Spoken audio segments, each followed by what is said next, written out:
You're listening to The Startup with Monique Lore, only on LA Talk Radio.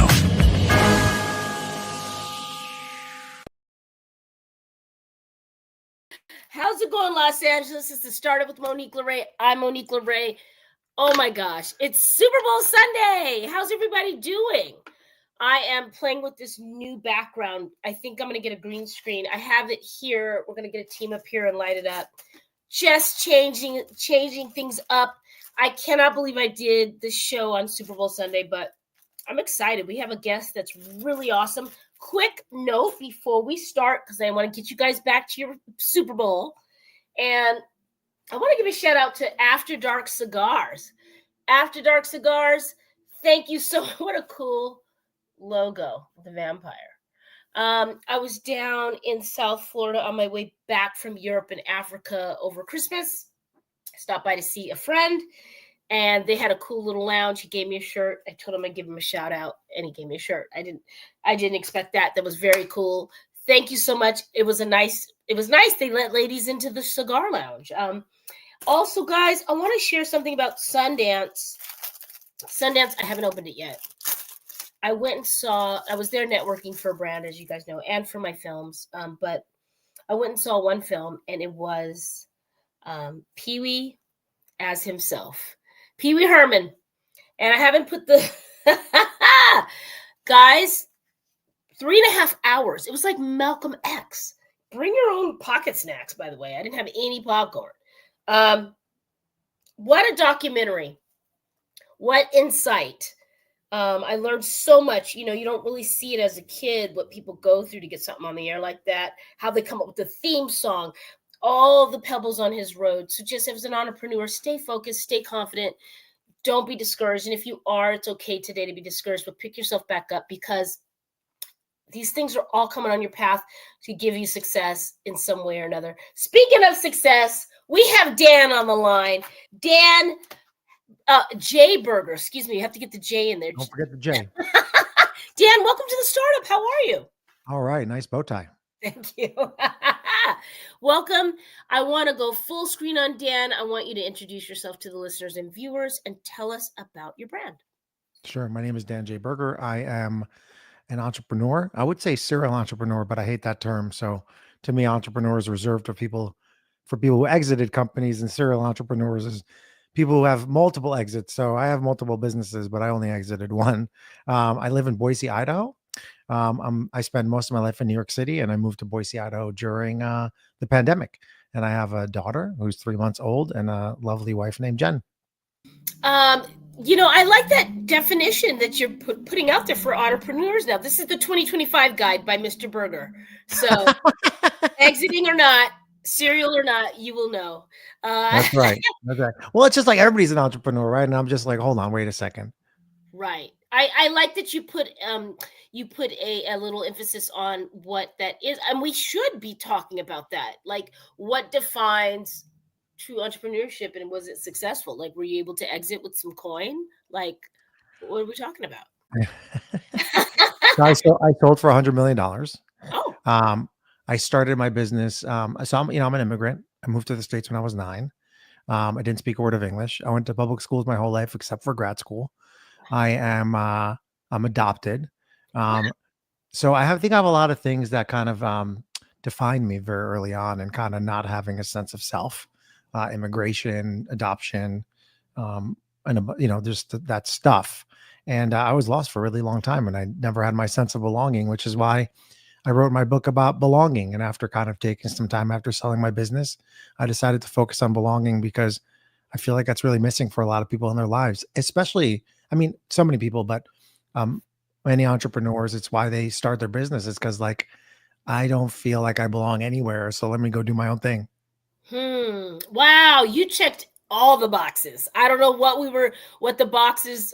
form this was, but you've checked. Okay, wait, there's a lot of sandwich here, which I love. Okay. Good. So, and thank you for being transparent right now on a Sunday, a Super Bowl Sunday, by the way.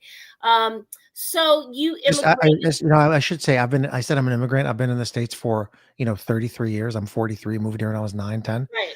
I still don't know the rules. Well, I still don't know the rules of football. What? Yeah, I know. That's I just why. don't want you to. Also, I don't want you to have to ride around with your paperwork. Also, Yeah. sorry. I just don't know what the hell's going on. I I used don't. to watch. I'd only watch Super Bowl and I had Wikipedia on one screen and I had the Super Bowl on another. What do you mean you don't know the rules? I don't get it. I The don't. You guys know in what? some tight Hey, outfits I running bet around, you. and we're singing about it at halftime. I know. Well, I'll bet you something. I bet you most people, when you ask them to show me 3 yards, they will have no idea what 3 yards is. I know, and it better include ballet. Damn it! If you're European, it better include ballet. Yes. The heels are alive. All right. So you're really great. I really love that you did the New York thing and you exited. There was a little mass, mini, I'll call it a mini mass exodus because it's funny you're saying Idaho to me because all week it's been Idaho. I don't know what the Idaho potatoes is going on. Another client, he's a doctor. He's amazing. He's doing Oscars week with us. Dr. Vaughn. Shout out to Dr. Vaughn. He is Idaho.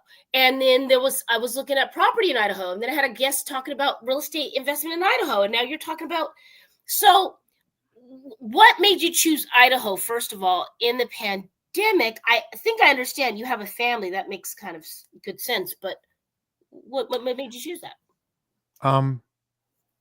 So basically, I was actually in DC for the last 10 years, pre-pandemic. So I was in New York for 20 years and then in DC for 10. So yeah, 10 plus 20 plus 10 is 40. And I've been in Idaho for 3 years. So yeah, basically during the pandemic, I was in DC. It was March. Things were shutting down by the minute. People were staying at home. I remember, watching like my favorite artists like do Zooms, and I was like, this is driving me insane. I happened to, have resources to take the time off and not have to work. And I had the time. I was not in a relationship. So I called up my boys and I was like, hey, do you guys want to take a road trip? And my friend Oscar was like, yeah, I have, my parents have a place in Sarasota. Why don't we drive down there and hang out for 2 weeks? And at the time, President Trump said it was going to pass. So I believed him. Remember, he was like, hey, no big deal. He said, we're gonna beat it. We're gonna kill it with bleach. Right. I remember those days. So I was like, okay, President, I'm gonna just bug out for 2 weeks and come back and everything will be okay. Yeah, I'm gonna try podcast, bug it out. Yeah. So then, 2 weeks turned into 4 weeks, and then like we're like, all right, this Florida thing's getting boring. Why don't we hit the road? So what's supposed to be a 2-week vacation ended up being a 4-month road trip across America. What?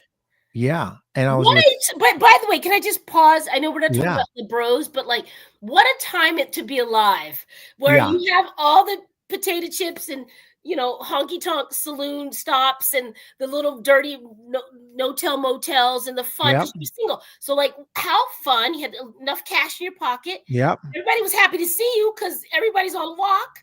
And how cool did I had like an entourage, You did the Entourage America Does Pandemic series. Yeah. So basically, I mean, look, I mean, I've always felt like I wanted to share my wealth. Hospitality is at my core. My business was in the hospitality industry, with software. My new business is retreat centers. It's in the hospitality business. I love bringing people together. That's what I did in my treehouse when I was a little boy. That's what I did in my company when I sold it. So I was like, well, listen, guys. One guy's a sound engineer he was on the sound engineer on Love and Hip Hop, and he was like, well, I can't work because they're stopped shooting. And I was like, all right, get in the car. Then my other friend was a chef. Get in the car. Get your sleeping bag and get in, Dan. That's right, exactly. Another guy was like, I'm a chef. I can't cook. Get in the car. Let's kill it. Let's go. Yeah. Another one was real estate guy. Nobody was doing jack. You can handle the map. Like, you can handle the map. Yeah. Get in the car. Before you know it, we had 4 guys, my dog, a couple scooters, and we headed down to Florida. And I was like, I'm gonna fund this trip. So basically, it cost me about 10 grand per month for 4 months, so 40 grand. And we just took Airbnbs for like a week at a time. I was going to say, because you could wheel and deal on a Hampton Inn. I don't know what you were doing. 100%. But Airbnb was pennies on the dollar. Was it? Yes, because in the beginning of the pandemic, nobody wanted to book it. Nobody was traveling. Right. But by June, you could get it for like $50. Right. You could get a Hampton Inn. Yeah, okay. True. So basically, and then we the only way to meet people was like posting on Craigslist. So we went on Craigslist and we posted like, "Hey, we're having a house party. Come down." Where's I'm Craig not at, by kidding. the way? Who's protecting Craig? I need anybody check on Craig? How's Craig doing? Who's Craig? Oh, Craig. one of my boys. Yeah, well, yeah, he's probably Craigslist. passed out. Craigslist. He's passed out in the pool. Wait, what was that? Craigslist Craig. Oh yeah, Craig Newmark. Craig Newmark. Yeah, he's a weird guy, isn't he? Well, he's got to start somewhere. Amazing, amazing. He hasn't changed our website in 30 years. That thing is really like dial up. It's dial up energy. It's dial up. Yeah, yeah. It's text based. I used to cast at MTV, not to interject your road trip. I used to be casting for like Dismissed and Next and Who Wants to Marry My Dad, like MTV shows. And I remember us going on Craigslist. It gets shady in some of those areas. Oh yeah. It's really webby. Well, we vetted our guests. How did that house party go? What did you call it? Which one? That part. I mean, yeah, it was fun. I mean, look, I was single. My friends were single. We just had a good time. And, I look back and like, I think that's what actually I realized I was an addict and I'm now, sober. Oh, but, yeah, congratulations. Thank you. Yeah. I think 8 months. But yeah, that's what, made me realize like, hey, I spent 4 months with my friends and I was like, I don't want to be like this. It was like living with a mirror. You know what I'm saying? Oh, beyond. Well, it was a mobile mirror, but I think with kindness, right? You know yourself better than anyone, and we're going to get into your business, but I really love your transparency, and I think the viewers and listeners are enjoying this as well. We're giving you a little shout out here with Dan J. Berger, and it's during Super Bowl, but we'll get off before halftime. Don't worry, everybody. So it started. It started? Not yet. Well, the Super Bowl just started, but the halftime we're going to get off before. But I got to watch Kendrick Lamar. We got to watch. We have to. Come on, they're not like us. Not like us. We're LA, But I like that you said that you have like a mirror. It's true, but I think we have to grant ourselves some grace in that time. Like who lived through a pandemic ever that we know. So I think we were all on. I was on a plane like a crazy person every single other day or two.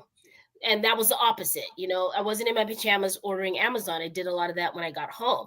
You were at a house party across America. So, I mean, I think, we were ourselves and I was definitely drinking more than I should, but the flights were so cheap and I was doing my films. So I think I was capturing something in a pandemic. You were, doing your thing. So you were coming from Florida, you got bored of that. Fast forward as to how you landed in Idaho. I'm really intrigued. Yeah. So basically, it was month 4. Okay. All that was left in the car was me and my friend. Because everybody like, you spend so much time with people like, God, I hate you. Wait, there's 4 people that started, right? Oh yeah, that's right. And then we cycled one person and they got replaced. And then it's like road rules. It's like road rules in pandemic era. We got him off the bench. We're like, hey, listen, come, You picked him up in Atlanta. Yeah. No, actually, how did he get there? I forget. He did fly to LA. And Matt flew to LA. That's right. Matt's a trooper. He is. He saved us. So I was like, all right. It was me and my other friend. And we were driving to Bozeman from Salt Lake.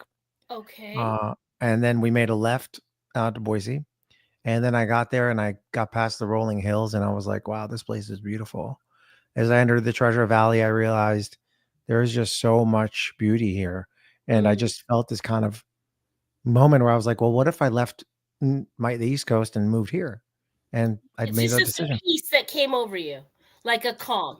Yeah, I think I realized, to be honest, I didn't want to go back to the East Coast where I would be a big fish in a huge pond.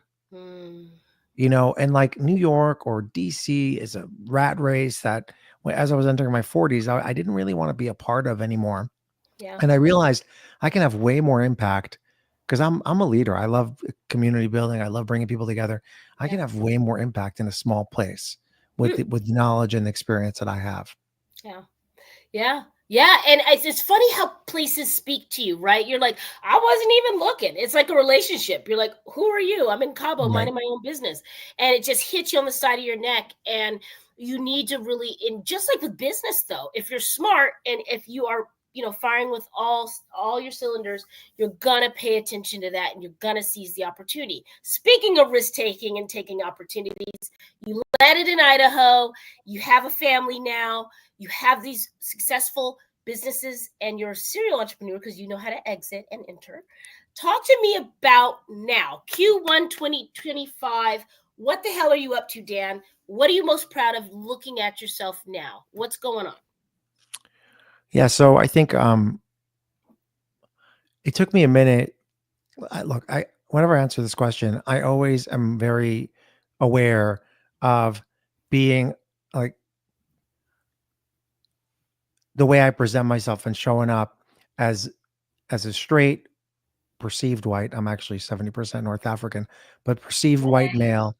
And I'm like, okay, well, I can tell the story. And the reality is, like anybody who exited, whether you're white, blue, or red, um, everybody kind of goes through a moment. They're like, okay, now what? And for most people, it's like, oh, I'm gonna go do mushrooms in the fucking. Oh, sorry, can I curse? Of In course, the welcome. Okay, great. I'm gonna do some mushrooms in the Brazilian rainforest and like talk to God. And sure, that was great to do, but like what I realized is that this hole that I had in me was that I never had a sense of belonging, and I kept trying to cover that up. So I kept trying. I was, you know, chronically dating in order to feel loved. I started. I chased. I chased these experiences to feel a sense of belonging. I started a company to feel a sense of belonging, where I was king, That's and and I was like, I don't have my, and then I sold my company. I was like, well, I don't have my sense of belonging. What does it mean? And I spent, 3 years kind of looking for it and understanding where I find belonging, which is different for every person. wow. And then I ended up writing a book about it that basically is not like the story of me. It's not anecdotes. It's none of that stuff. It's literally a process, a guide that I developed throughout thousands of hours to figure out how people can find their sense of belonging. So that's what I spent my time. And then that really talks to what I think my superpower is, which is bringing people together. I'm really good at it. And I start communities and I lead communities. And then I said, well, what if I take that superpower and I help teams find their sense of belonging? And that's why I started retreat centers. So I started an urban retreat center concept. The first one's opening later this year. And it's basically a place Yay! where, yeah, teams come together and, set goals, team build, be active together, and just, make the juice. Make the juice. Now we're not Jim Josing it, everybody. This is Dan J. Berger. He's successful. He's awesome. Don't And drink the Kool-Aid. we're off the juice. But I love, and you're helping teams find their sweet spot. I want to talk to you in your representation offline about my team. With I joined Sorghum United at the last part of the year as VP of Marketing Media.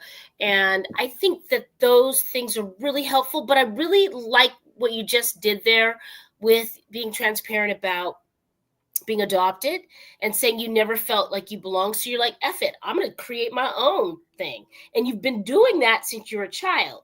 And I wonder if you knew that, and when you first knew that, was that your first like aha moment? Did that really unlock your freedom as a leader, as an entrepreneur? Did you really get free when you said, hey, I got control of this thing? Was that your superpower? You say building villages, but your superpower really is being adopted, right? And creating your own, right? Well, I think overcoming adversity is certainly something entrepreneurs must have, which is kind of like basic and obvious. But the difference is you can only overcome adversity with exceptional work ethic. And quite frankly, I think a lot of entrepreneurs don't necessarily have that. And that separates, the men from the boys, if you will. Because if you don't have the grit, then you ain't going to make it. And for me, it's the fear, it's the desire to feel belonging. It's the chase. Sure, I realized I didn't have it, but it's the chase that kept me going. And, I remember when I started my company and I got it to 120 employees and 20 million in revenue. And when we started the company, it was just like a bunch of us. And there was a moment where we went out one night and we couldn't have one conversation. The table was too big. There were too many people. And I was like, oh, wow, we have more than one conversation going on at the same time. And that was like a really special moment. And then we got to 40 people and I'm like, well, this is not fun anymore. I can't really make friends anymore because I got to carry myself a certain way, or like I can't kind of, there's just way more, I don't know, signaling that's important, Mm, and just a lot more barriers between you and the front and the line.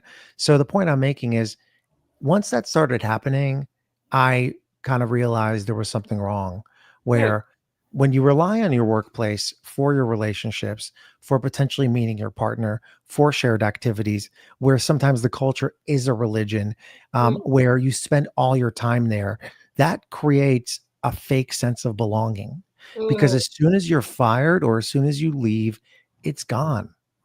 And the true test of belonging is whether those relationships are sustained.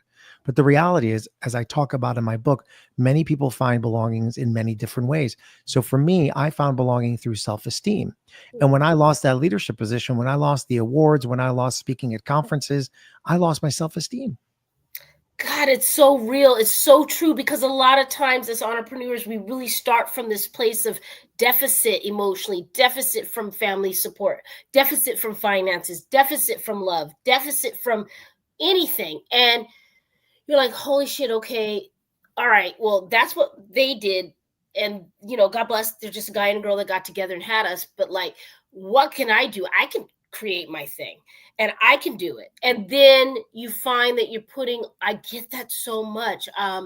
I get that so much, except for I'm a little weird where I'm kind of a hermit. So that table sounds like my worst nightmare. That sounds like too many people. I would have sent a couple people I would have said hi and bye. Like, Yeah, well, that's so you strike me as potentially a wolf. I define four belonging personas: the oh, chimp, which is kind of like somebody who's always eager to socialize; the meerkat, who's a little anxious to socialize, and the snow leopard who never wants to socialize, and then the wolf who wants to socialize and doesn't want to socialize, and they still feel like they belong. So, and then I have this like fun test people can take, and this is all research backed. It's based on your attachment style and some yeah. other Attachment psychology style is constructs. huge, huge. But the point you're making is exceptionally important because when I was CEO, I thought to myself, okay, well, if Monique doesn't show up to the happy hour, then she doesn't feel like she belongs. And if she doesn't feel like she belongs, she's on my shit list. And if she's on my shit list, I'm going to watch her like a hawk. And I'm going to try like a hawk. I'm going to find her problems and then I'll get her fired. So that was my problem is that I Wow. thought that people not showing up to social things was them dissing the company. When in Wow. reality, that's not how they found belonging. Oh my God. Guys, we do this show every Sunday, and sometimes we have church and sometimes we don't. Sometimes we go to temple. I didn't know we were going to go all the way in. You are really keeping it real. Like, no wonder that could align you with creating an experience you've always had.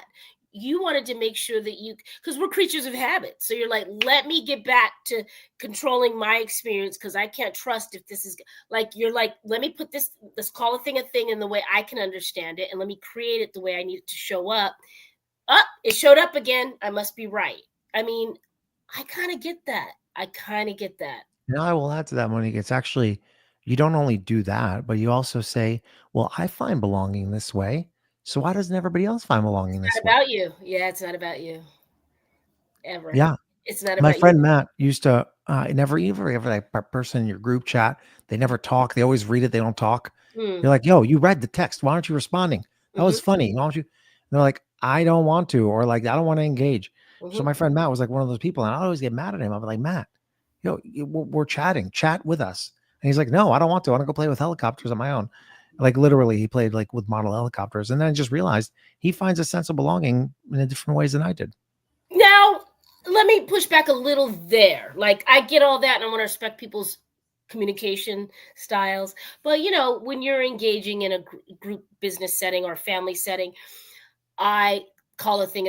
And I've even been in a family chain where I'm like, please, everybody, don't kill me. But I was like, guys, you guys are demanding a response, commanding a response here, and you're telling me about all these things. But when I drop my tea or when my announcement, crickets, or maybe like one person. And I'm Oh like, yeah. this is not okay, because then it triggers me, and you don't know that, but it triggers me into thinking that you don't care. So like, Mm, we have that whole inner dialogue going on, and us as entrepreneurs, we bring that shit into our business. hmm Have to really fix it. And I had a conversation at the top of this show years ago. And I said, you really have to just fix your shit because you're going to bring it into business. I'm still cleaning that up. What work we do. I mean, I just turned 47 a couple weeks ago. And thank God I'm not where I was. But you will miss opportunities to get paid if you do not know that you can get paid. Like I had to have a conversation about, oh, remember when you were doing yard sales when you're a little girl and you're selling your brother's radio flyer and candy for the school assembly? I had to tell myself I was worth it. This is my rate. I'm not negotiating on it. And this is why. Take it or leave it. But that conversation came way after knowing, so you're touching on a lot of cool things. So if you're a business leader and you want to join Dan, tell us the next time they can join you, and how can we get your book? How can we get on? Yeah. So the first thing that's coming to mind as you say that is, I feel like you're right, but I think what the issue is that people don't really know themselves. And I mean, the Stoics had it right when they said, know thyself. And so many people think they know themselves, or they fall into the habits. Like, for example, they still chat with a group of friends that they were from college, and they have nothing in common with them anymore. At all. Not at all. You know what I'm saying? Maybe the one bar. That's it. Yeah, exactly. Like, what are they still talking about? Like the game from 20 years ago? Like, it's silly. And I think a lot of people, and I think that the name, some people do what their parents told them to do. Like, oh, go play sports, or go play music, or do this. And like, that's a hand-me-down belonging. Why am I taking I'm my own person? So a lot of it's just like personal exploration and understanding how you find your belonging. And the way I think about it really quickly is I think about like a fuel tank, and it's just, we pour all kinds of belonging activities that some of them are successful and some of them are not. And sometimes we got to, siphon them out and take this one out because it's not working. And we got to add this one in. And there's just, and in my book, I discussed like over 30 ways to find belonging and just how to go about them. Oh, this is great. So you would say, I always say the pebbles on your road lead you to where you're going, all the little experiences. So you would probably gather that experience with that coworker that wanted to not engage, all the other things are in this book, and you have drawn from that to know how to handle different situations, right? I mean, if someone's a startup entrepreneur thinking about starting up, they could get this book and it potentially navigate through your wreckage. Not that it was wreckage, but your experiences and avoid other things, right? I mean, well, I think things have changed. Okay. I used to, you said, I used to say, like, don't bring your traumas to work. Like, I get that you have traumas. Everybody's got traumas, and everybody's pain is at a maximum. Like, I poke you and that you've never been hurt before, that hurts like hell. But if I, cut you, that's also hurts like hell, and it's worse than a poke. The point I'm making is that I'm not going to judge anybody's traumas. Everybody's got real traumas, no matter what they went through. And there has to be a boundary of bringing that pain to work. And a lot of people bring that pain to work. And it's even worse when leaders or entrepreneurs do it. So for that reason, I really think, and I'm happy the tide has changed. Post-COVID, we're starting to separate work and life again. And I think that's really important. And I think that, like, it depends on the culture. Some cultures like work hard, play hard, totally fine. But for me, where business is going is this back to a separation of, not just work-life balance, but like work-life integration, where we draw the lines. Work is very transactional. Here's your check, see you later. Thank you. And that to me means that you're finding belonging outside of work.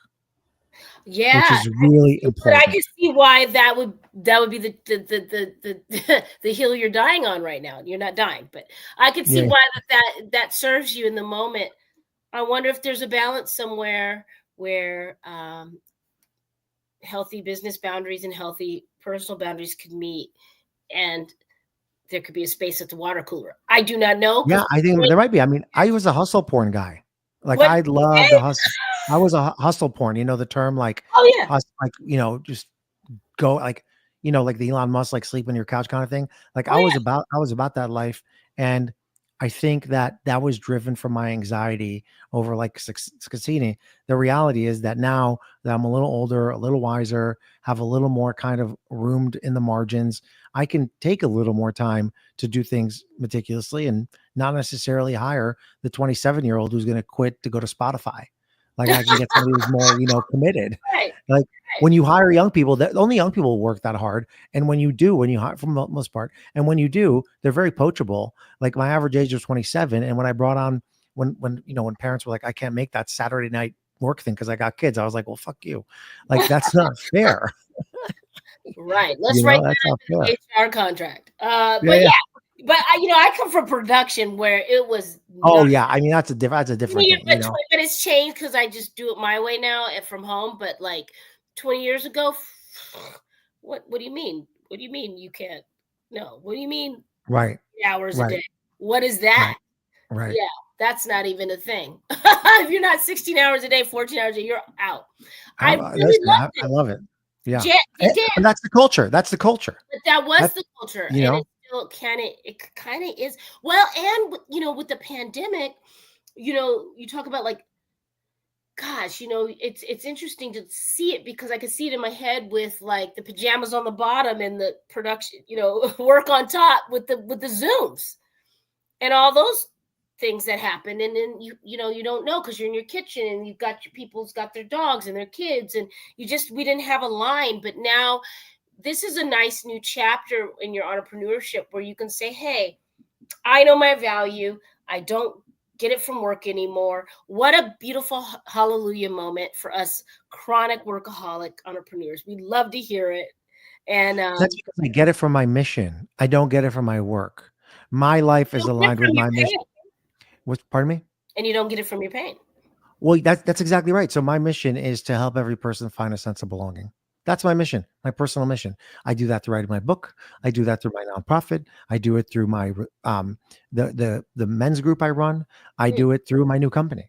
And that's how that's how I do it. So just because I'm not working on the company doesn't mean I'm not working on my mission. You know what I'm saying? absolutely. But I think what an undertaking, Dan. Like, God, dog, that's a lot to take on to help people find themselves because people are fucked up. Sorry, guys, I love you guys, but we're all a little effed up. And I know that perhaps someone, because you're empathetic and you don't want someone to feel the way you felt, so you feel like you have to do that. But I wonder, has that undertaking been successful for you or hard? Or have you ever just been like, I got to hang my hat? I mean, that's quite an undertaking. Well, I mean, I think anytime there's somebody, that's my mission. And I mean, I'll certainly not achieve it, but I'll make a dent in it. I think our country is sick. Mm-hmm. I think society is sick. Mm-hmm. And I think the answer, and I refer to it as the belonging crisis. And Hmm. I think people lack belonging. They don't know how to find it. So they're choosing a lot of bad things. Hmm. I like to think about the last election where it's like, Trump was a tribe and Kamala was a huge tent without an end. Hmm. And both things don't work. When Hmm. you're like everybody's included, like then people feel like no one's included. And when you say only this group's included, then everybody else doesn't feel included. So it's tribalism and on both sides, or type of it, and community. The word community kind of taken too far. That includes everybody. The Hmm. reality is, if you include everybody, like no one is actually included. And I think that in order for us to solve this belonging crisis, every person needs to embark on their own quest to find it. And have that self constitution that's strong, honest, aware, and truthful, just like you would want your employees. Hold yourself to that same standard. I mean, we have to be aware. We have to be self-aware and aware and own it. And I love what you're saying. It does trickle down into business, right? We want to put these things in boxes. I sure do.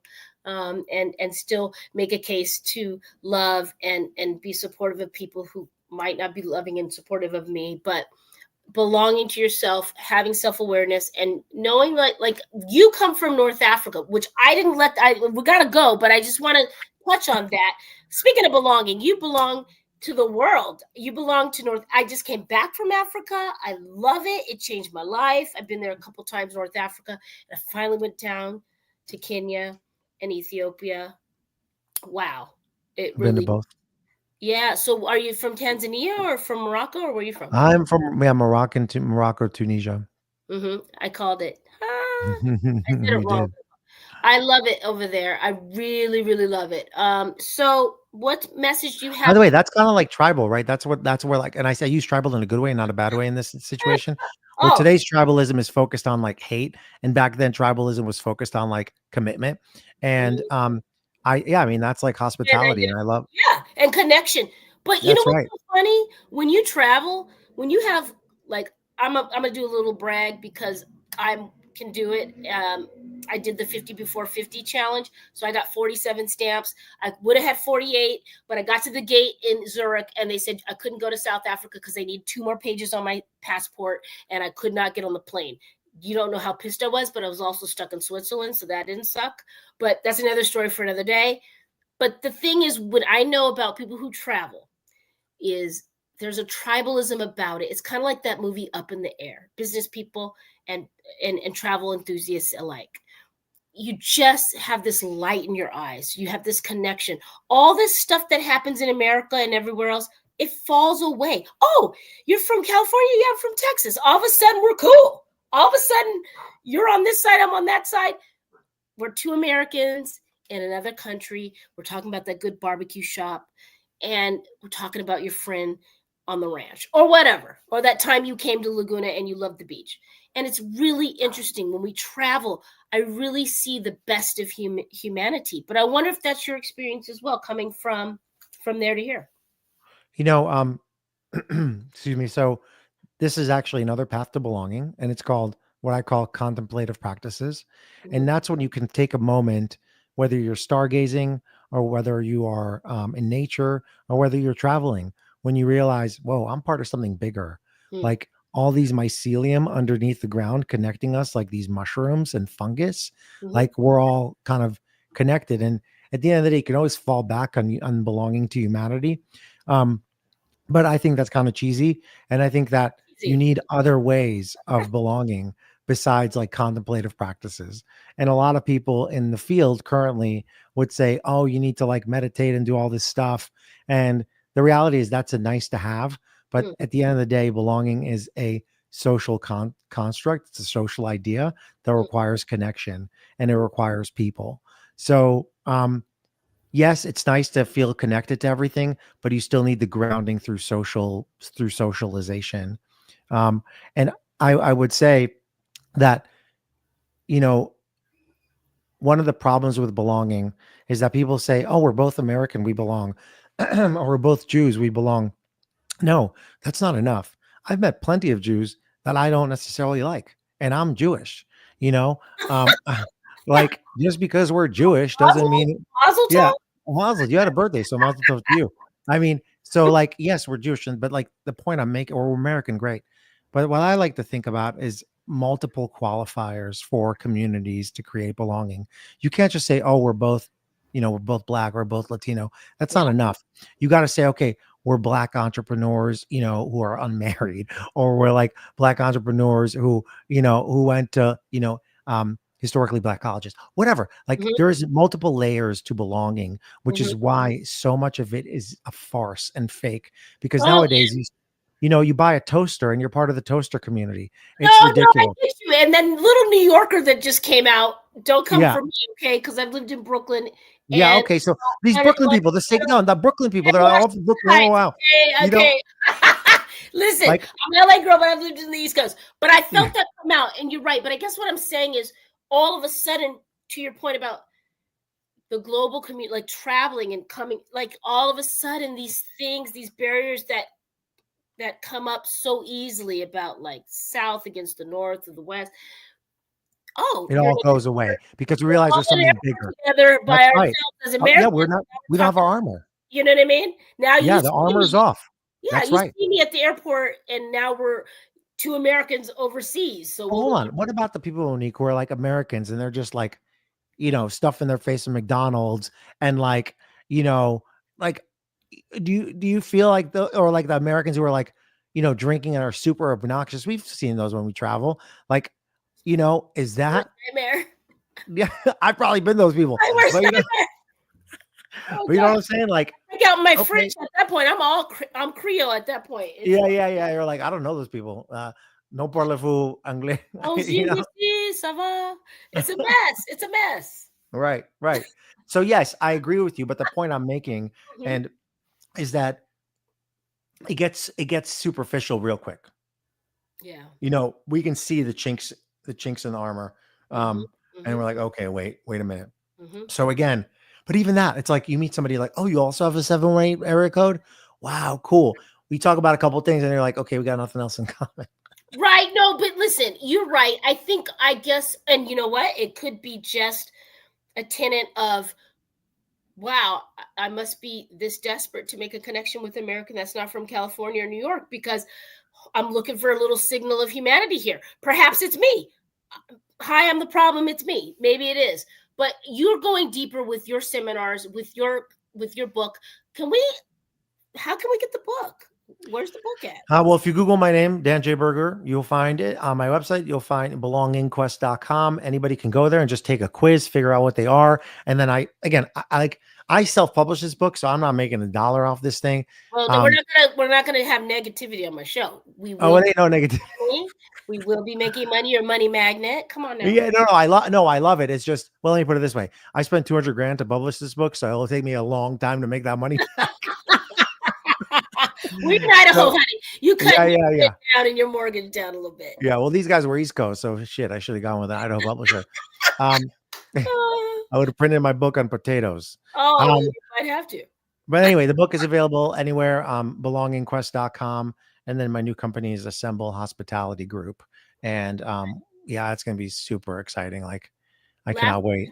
Last question for you before you go. I need you to come back because you are dynamic. Obviously, you love what you do, and I really appreciate your commitment to the collective and giving Thank you. what you didn't have. And you're welcome, because you didn't have to. You could have just came here and got yours, but you don't, and you understand the collective assignment. So one area of business that you haven't done before that you're curious about, or one type of entrepreneur that you would love to help and mentor in 2025, who would that be? What would that profile look like?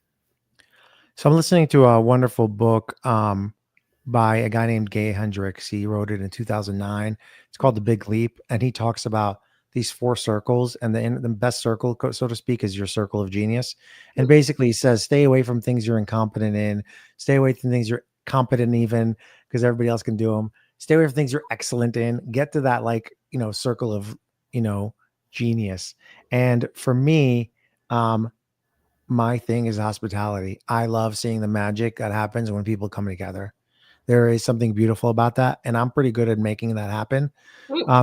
So, a business that I have that I absolutely kind of like low key don't like is I own a commercial cleaning business. Oh, don't laugh. Got to keep it clean. Yeah.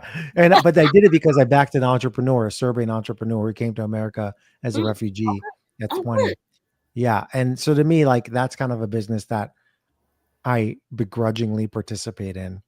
But it's a money and time suck for me. As far as mentoring people, I think that was your question, right? Like business owner get involved. I think it's 2 parts. So, and by the way, I have somebody who's Serbian here in Laguna. I want to connect you with that can help you with that. But Awesome. He's dope. But I wanted to say, I was asking kind of like, was there an area of business or a person, a profile, an entrepreneur style, student style or type that maybe you haven't identified yet in your experience as a serial entrepreneur that you're like, that's interesting. That's a challenge. I haven't done that yet, but how cool would that be to do it or to help, in that sector? What area of business maybe is a little untapped for you? That's interesting. You don't have to do it, but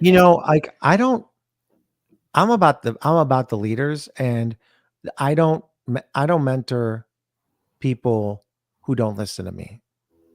Well, what area of business, Dan? Yeah. I mean, real talk. I wish I can get involved in I don't know. I wish I can get involved in really good stuff for the planet, but for some reason I'm unable to. And I don't know. I think I just don't care that much. That's honest. And the reason I don't care is because I've kind of You can't care about everything. But Yeah, I mean, the planet I would save the planet oceans. I really care about the oceans. I well, that's love for the fish. I planet. love coral. I Yeah, really want to save the oceans. So if okay. I can help anybody saving the oceans, I would love to help them save the oceans. Dan, give us contact on where people can reach your representation if they want to book you for a speaking engagement, if they want to have you get into the oceans, if they want to buy your Yeah, books, let's go. class, where can we find you? Well, you can find me on any social media platform. I don't have a lot of followers anywhere, but you can be one of them. And my name on all of them is Dan Berger, and no J in there, so Dan Berger. And yeah, my email is super simple. It's dan@danjberger.com. And I'd love to hear from anybody who wants to chit chat. But like I said, if you ain't gonna listen to my advice, I'm not gonna keep talking to you. I heard that. Listen, And that's only because you like have to I don't want to explain waste it to anybody's me. time. You know what I'm You saying? have to explain it to me, but you can Yeah, explain it yeah, to me. I don't. My voice is cracking because of that. I don't want yeah, to hear it. yeah. Don't ask if you don't want me to. Don't Yeah, pay. yeah. Don't pay me and ask me, and Oh, then people don't pay me though. I'll do it for free. I'll talk to anybody. that's But I did, that's the flaw in your plan. maybe that's right. Yep, you're right. I need something. Yeah, Not that right. I The return I get is like, oh, you know something else? Like being in a 12-step program. I can't wait to have sponsees. You know, sponsor. I want to sponsor people. You That, know, by the way, congratulations. I'm not in the 12-step program. I'm a lifetime wino. I will always be wino. I have a startup and know thyself. But I fucking respect that. Sorry, Sam. I cussed really big. You guys, I had so much fun with Dan J. Berger. yeah, this was great. I'm gonna call you out a little bit because you're New Yorker and you can handle it. We got 1 minute left. Dan J. Berger, with all due, doesn't sound like a Tanzanian or Moroccan name. Yeah, yeah. First of all, I'm adopted. That's And right. second of all, I was Now I born feel in like a jerk. Israel. Now I feel like a Yeah. jerk. So no. I was born in Israel. So but my parents, my biological parents one came from Morocco and one came from Tunisia. Fantastic. Yep. Because there were a lot of Jews there. You know, there were a lot of Jews in North Africa and they all got kicked out. There's all kinds of people everywhere. Yeah, but they kicked us out. Interesting. Okay. Well, thank you for being transparent. That could be you could be a part of my new documentary called Who the Hell Am I? Ooh. What's that all about? Who the hell am I? Is it about you? Is it about you?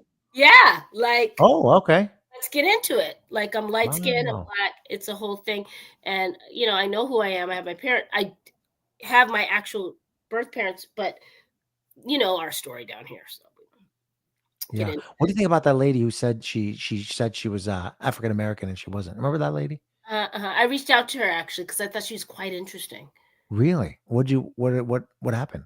I never heard back from her people. This was about 2008 or 5. I was just coming off Christina's court, but I remember it was the young lady. She was working with the NAACP. NAACP, yeah, yeah. She was working with some of our. I was intrigued by her, and then as I watched her documentary, because that's what I was calling her for. But I like that people like us that much. But I guess it goes back to the self-love thing and like love yourself first too. But thank you for all the work you're doing. But it's like I'd rather have more ladies that look like that love us than Interesting. what we have these days. Yeah. As long as you don't evade the love for yourself. Mm. But I found her really interesting. She just went hard for the culture. I mean, do you have culture vultures too? I don't think anybody wants to associate themselves with Jews these days. Right. We're gonna have you back because we have next time we're gonna have to have tea, Dan. Okay, because Okay, we're gonna spill it. Are we gonna spill the tea or we're gonna drink tea? drink the tea and spill the tea because Okay. you're a good chat. Hey Dan, go get some chips and some whatever wings Yeah. or vegan. I don't know. I'm gonna go. I don't know what I'm gonna do. Go get your Super Bowl on. I can't. It's too commercial. By the way, there's a Snoop Dogg is in a commercial to fight anti-Semitism. Oh, listen, we don't have enough time today for that, and Snoop Dogg. I can't. I'm gonna watch that. Listen, I can't watch. You and I need to do my other podcast, which is there's too many pauses. They take too many timeouts. Every play is reviewed. It's not for me. Dan, plug your book one more time. We gotta go. Just hit me up. danjberger.com. No, the name of your book, Dan. Oh yeah. The Quest, the definitive guide to finding belonging. You guys, if you want to know how to belong, take it from Dan. He's from North Africa. He is self-made by way of New York. He took himself and his friends and found love and a family in Idaho. He is a serial entrepreneur. He knows how to start and exit a business. He's awesome, down to earth. He spent time with us today. Thank you, Dan. We love you. Come back, okay? Thank you so much for having me. This was a ton of fun. It was super fun. You made it fun, but we got to have you back out. We got to have you in LA. Hey, don't tease me with a good time. No, come to LA for Oscars week. We need to have you for our gifting suite, our celebrity event we have. Maybe you can give some bookmarkers and a couple. Yeah, I'll do anything. Maybe do a little fun. You know what happened? Let me tell you something. My publisher misspelled the title of my book on the cover. Welcome. I'm not kidding. That's so actually, I have it right here. Yeah, they misspelled the cover. Okay, you can go to Kinko's. They wrote the definitive good. Oh, that's my worst nightmare when I'm exhausted and I have like ADD and I've been on 5. So guess what? What? They sent me another 300 copies because they. Can I have the ones that are messed up because 'tis life? I want the ones. Well, and then they sent me another 100 for the mistake. So I have 700 books. You came up. Are you a Sagittarius? You must be lucky. I'm a Scorpio. Even better. Listen, you got to get a sticker and put it on there and cross it out and just be like, 'tis life. Yeah. That's actually, a sticker is not a bad idea. Just stick it to them. Just be like, this cover is imperfect, just like you. That's all. Lean into it. Don't waste the I love that. Someone pay this woman for marketing. Someone pay her for marketing. Hello. Good. Raise your price. I just gave you permission. Raise your price. That was incredible advice. Thank you. You got to lean into it. You're fucking awesome. I don't usually use the F word on my show. I really enjoy you. Tell your family thank you for letting us borrow you. I want you to come to Oscars. You can bring me the damaged books because I want anything. I'll do anything. I'll go anywhere. Ends of the earth to just give one book away. I'll go anywhere. Well, I think we can make something even better than that happen. Dan J. Berger, people. Okay, awesome. Thank you so much. Well, we start today. Thanks, Sam, for letting us go over. See you guys. Enjoy Super Bowl. Mwah. Ciao. You're listening to The Startup with Monique Lore, only on LA Talk Radio.